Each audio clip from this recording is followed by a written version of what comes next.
दिल्ली विश्वविद्यालय में एक बार फिर से फीस वृद्धि को लेकर विवाद खड़ा हो गया है।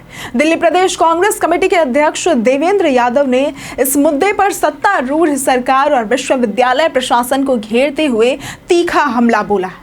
उन्होंने आरोप लगाया है कि इस बार भी यूनिवर्सिटी डेवलपमेंट फंड और सुविधा एवं सर्विस चार्ज के नाम पर छात्रों और अनावश्यक आर्थिक बोझ डाला जा रहा है, जो न केवल असंवेदनशील है बल्कि शिक्षा के अधिकार पर भी सीधा प्रहार है। देवेंद्र यादव ने कहा कि बीते 3 वर्षों में इन दोनों मदों में ली जा रही फीस लगभग दोगुनी हो चुकी है, जबकि इस बीच न तो छात्रों की सुविधाओं में कोई खास सुधार हुआ है और न ही विश्वविद्यालय की आधारभूत संरचनाओं में कोई उल्लेखनीय बदलाव आया है।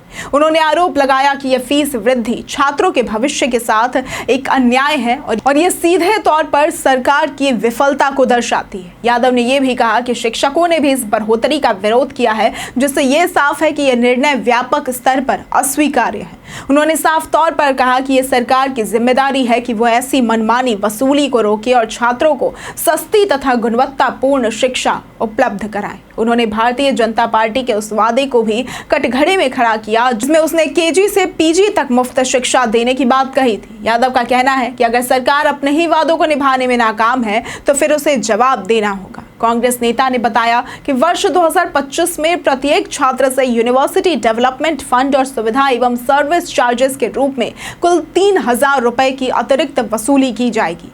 उन्होंने चेताया कि इस बढ़ोतरी का सबसे अधिक प्रभाव तो समाज के वंचित वर्गों पर ही पड़ेगा, जिनमें दलित, महिलाएं, मजदूर, किसान, अल्पसंख्यक और ईडब्ल्यूएस वर्ग के छात्र भी शामिल हैं। उन्होंने बीजेपी पर आरोप लगाया कि वो शिक्षा का निजीकरण कर गरीबों के लिए उच्च शिक्षा के रास्ते बंद कर रही है। देवेंद्र यादव ने बीजेपी के लोकप्रिय नारे पढ़ेगा इंडिया तभी तो बढ़ेगा इंडिया और बेटी बचाओ बेटी पढ़ाओ को खोखला बताते हुए कहा कि अगर फीस इतनी बढ़ा दी जाएगी तो एक आम भारतीय परिवार कैसे अपने बच्चों को, विशेष रूप से बेटियों को, पढ़ा पाएगा।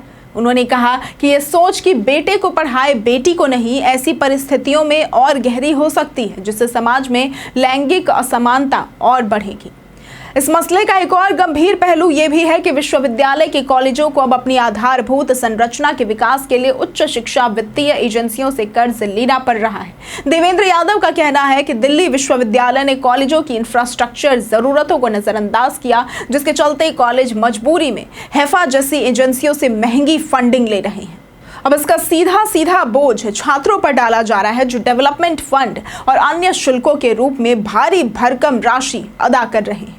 यादव ने इसे एक सोची समझी साजिश बताया है। उन्होंने आंकड़ों के साथ बताया कि विश्वविद्यालय में बीटेक से लेकर पीएचडी तक की फीस में 3.70% से लेकर 60.22% तक की बढ़ोतरी की गई। उदाहरण के तौर पर बीटेक प्रथम वर्ष की फीस 2.16 लाख रुपए से बढ़कर 2.24 लाख रुपए हो गई है। सबसे चौंकाने वाला तथ्य यह है कि पीएचडी की फीस में 60.22% की अप्रत्याशित वृद्धि की गई है, जो शिक्षा को केवल अमीरों की पहुंच तक सीमित करने की दिशा में बड़ा कदम है।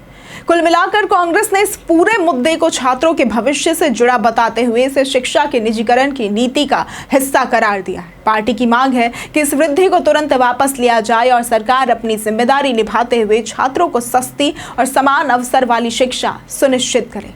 अब यह देखना दिलचस्प होगा कि आने वाले दिनों में छात्रों और अभिभावकों की प्रतिक्रिया क्या होती है और क्या ये मामला बड़े पैमाने पर आंदोलन का रूप लेता है। अगर आपको आज की ये वीडियो पसंद आई हो तो इस वीडियो को लाइक करें, शेयर करें और हमारे चैनल को सब्सक्राइब करना ना भूलें। आज के लिए सिर्फ इतना ही। वीडियो हमारे साथ बने रहने के लिए धन्यवाद।